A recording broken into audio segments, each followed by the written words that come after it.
According to research conducted by the International Institute for Environment and Development, farmers account for at least 15% of the total number of suicides in India.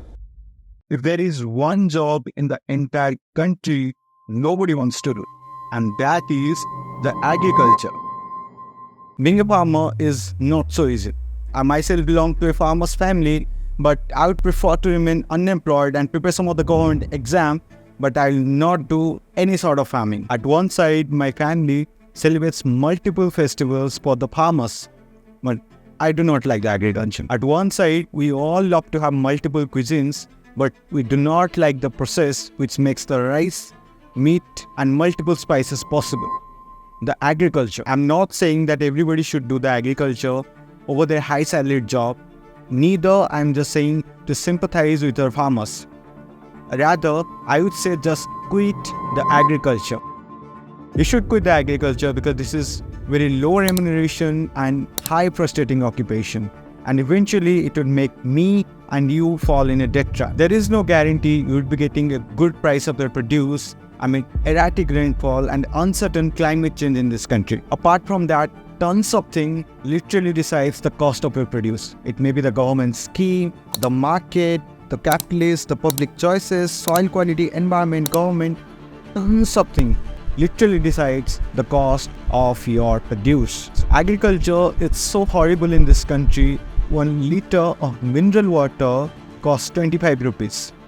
But a kilogram of rice still is 15 to 20 rupees depending upon the market availability. The price of the rice may be up to 1 rupee in some of the poor states like Jharkhand, Chhattisgarh, Bihar and in Odisha. In my state, 60 to 70% of the people still depended upon the social assistance program of the government and getting the price at 1 rupee per kilogram. There are certain obvious reasons why you cannot let the food prices to be hiked. The expenditure on the food have a significant proportion in the household expenditures of all the poor. For few people, the contribution of food expenditure may be 1 to 2%, but talking about the poor, this contribution of food expenditure may be 60% of their income. According to some of the economists, if the food prices hike by 50%, the entire economy may inflate up to 20 to 25%, which is leading to a macroeconomic instability, hike of the raw material prices, investors withdrawal, and more importantly, a stagflation. A stagnant growth and inflationary condition, it's such a harmful condition for the entire economy.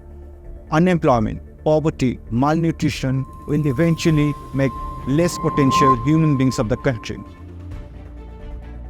Majority of the Indian staple diet revolves around the wheat and rice, which is the major source of carbohydrate, and that literally puts us in a health trap of diabetes. India has become the capital of diabetes in the world. We all know that diabetes is a serious disease. It can have deadly complications. But what you might not know is that it is striking people in one country far more frequently than anywhere else, and we are talking about India. People will not opt for those type of crops which is more protein rich, fiber rich or any sort of fruit.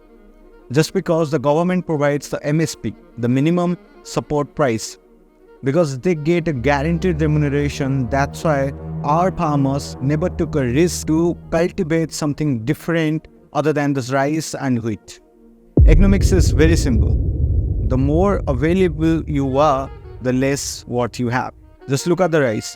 Per kilogram of rice is still 20 to 25 rupees. But at the same time, a piece of dragon fruit, which is roughly around 100 grams, cost maybe up to 250 rupees off season. Lot of crops, horticultural crops especially, like avocado, lychee, watermelon and many more fruits that cost maybe more than 200 rupees per kilogram. At the same time, dairy products, which is the major source of protein for the vegetarian people, that's cost also more than 200 rupees per kg. We have enough buffer for the rice and wheat, which is in million and million of tons. And that is the main reason the cost of rice and wheat is so low. So what do we need? and escape from the conventional way of doing the agriculture. Diversification of the crop culture and the commercialization of the crop we have is the real solution. Don't be stuck to this rice and wheat. Just do different type of agriculture according to the demand. The people's palate is changing rapidly. People are choosing for the more healthier option. Amid diabetes, a lot of people are opting for protein, fiber-rich fruits. Majority of the successful Indian farmers who are rich, actually they are not in the agronomic crops. They are engaged in the field of mushroom, meat, fiber, seed, nursery, and more importantly, the food processing industries, which eventually fetch you more and more money. Math is very simple. If you raise a potato, like its kilogram is 20 rupees, but at the same time, a kilogram of chips may be more than 250 rupees. So that is the importance of food processing industries, which will lack massively in this country. But I know the people of my country. We Indians never ready to take the risk in our lives. We'll do the same conventional agriculture over and over again and will not fetch money, and at the same time we'll just do the blame game. We blame the government that government is not concerned for us. Just go outside. You'll get a lot of loan and monetary assistance to enhance your agriculture potential. But people will not do that because they have a fear of loss, fear of debt trap. It's a typical Indian psychology actually, that we never take a risk in our life. The way the transportation and the connection is booming in this country, I don't think so agriculture exports and food processing industry would be a loss.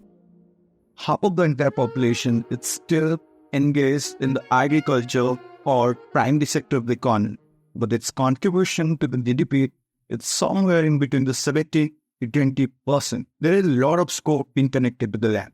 The way India is becoming the superpower and the way the population is exploding, everybody is very much hopeful for the agriculture. But we need to have one attitude change first.